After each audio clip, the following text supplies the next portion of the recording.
Assalamualaikum warahmatullahi wabarakatuh. Pada pertemuan yang ke-8 ini, saya akan menjelaskan terkait dengan materi bela negara. Baik, kita mulai dari apakah itu bela negara?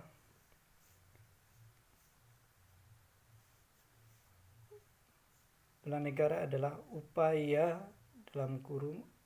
bela negara adalah sikap dan perilaku warga negara yang dijiwai oleh kecintaannya kepada negara Kesatuan Republik Indonesia yang berdasarkan Pancasila dan Undang-Undang Dasar 1945 dalam menjamin kelangsungan hidup bangsa dan negara. Selanjutnya, mengapa negara perlu dibela? Yang pertama itu adalah fungsi pertahanan. Jadi setiap warga negara itu wajib mempertahankan negaranya supaya kelangsungan hidup bangsanya tetap terpelihara. Pertanyaan yang kedua adalah mengapa negara perlu dibela adalah sejarah perjuangan bangsa. Jadi kemerdekaan yang diperoleh bangsa Indonesia itu untuk mendirikan Negara Kesatuan Republik Indonesia tanggal 17 Agustus 1945 bukan sebagai hadiah atau pemberian dari negara lain, tetapi hasil perjuangan yang panjang dan pengorbanan yang banyak baik harta maupun nyawa, sehingga setiap warga negara wajib ikut serta membela negaranya jika negara membutuhkannya. Kemudian yang ketiga, aspek hukumnya.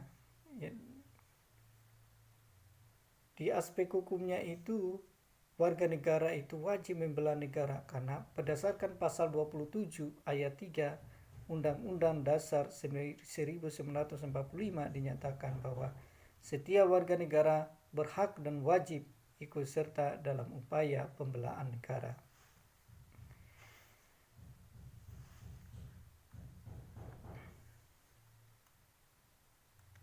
Kemudian pertanyaan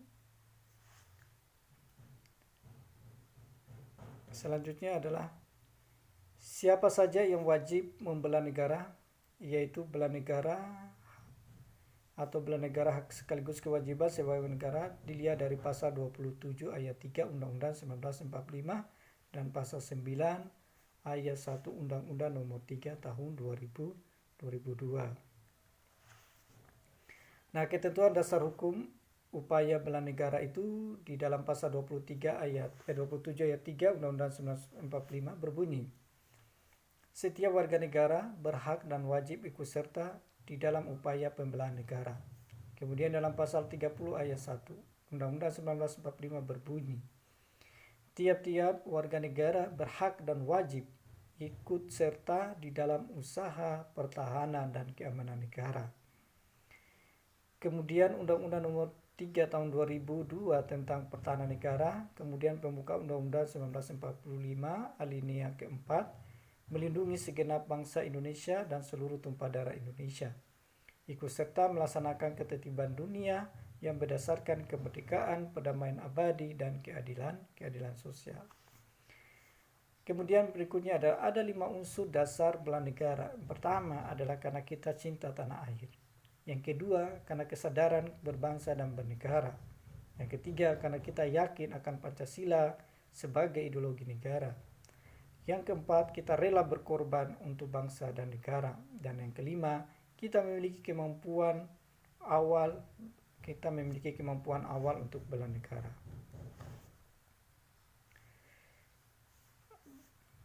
Selanjutnya adalah bentuk penyelenggaraan upaya bela negara dalam bentuk pendidikan kewarganegaraan, ada dalam bentuk pelatihan dasar kemiliteran, ada dalam bentuk pengabdian sebagai prajurit TNI dan Polri, ada juga dalam bentuk pengabdian sesuai profesi.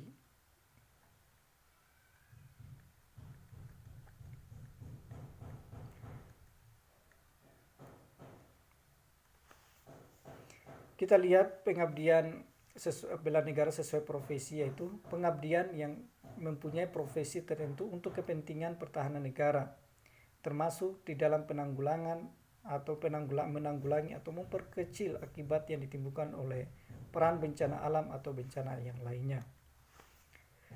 Wujud bela negara diwujudkan dalam penyelenggaraan pertahanan negara, pasal 9 ayat 1 Undang-Undang Nomor 3 Tahun 2002.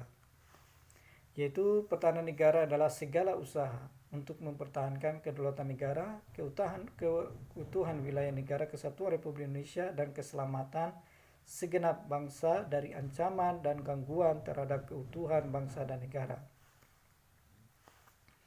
Nah, pelaksanaan pertahanan negara. Nah, sistem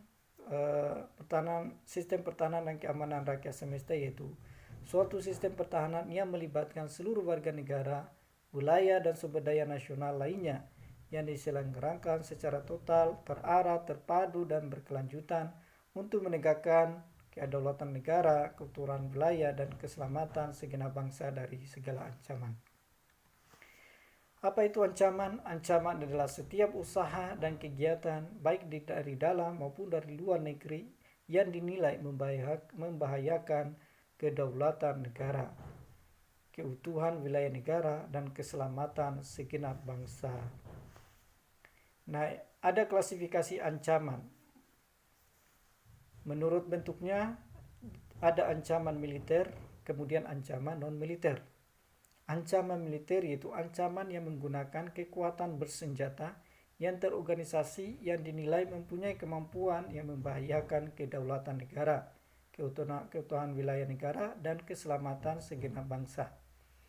Kemudian ada ancaman non-militer, yaitu ancaman yang tidak menggunakan kekuatan senjata, tetapi jika dibiarkan akan membahayakan kedaulatan negara, keutuhan wilayah negara, dan keselamatan segenap bangsa.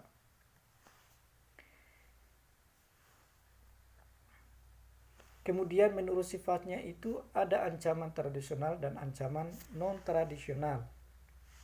Ancaman tradisional yaitu ancaman yang berbentuk kekuatan militer negara lain berupa agresi atau invasi yang membahayakan kemerdekaan, kedaulatan, dan keutuhan wilayah negara kesatuan Republik Indonesia. Kemudian sedangkan ancaman non-tradisional yaitu ancaman yang dilakukan oleh aktor non-negara berupaya kemudian melakukan aksi teror, perampokan, pembajakan, penyelundupan, imigran gelap, perdagangan, narkotika dan obat-obat terlarang, penangkapan ikan secara ilegal, serta pencurian kekayaan negara. Contoh ancaman militer yaitu adanya agresi, pelanggaran wilayah, ada spionase, aksi teror bersenjata, pemberontakan bersenjata, adanya perang bersaudara. Misalnya aksi-aksi yang dilakukan oleh kelompok separatis di beberapa wilayah negara kesatuan Republik Indonesia. Contoh pernah terdapat kelompok separatis yang berusaha memisahkan diri dari NKRI, misalnya Gerakan Aceh Merdeka.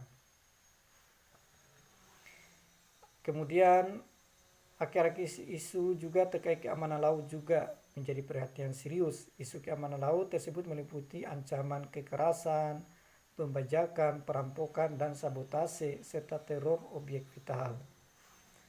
Nah, bagaimana kita berpartisipasi dalam usaha bela negara di lingkungan?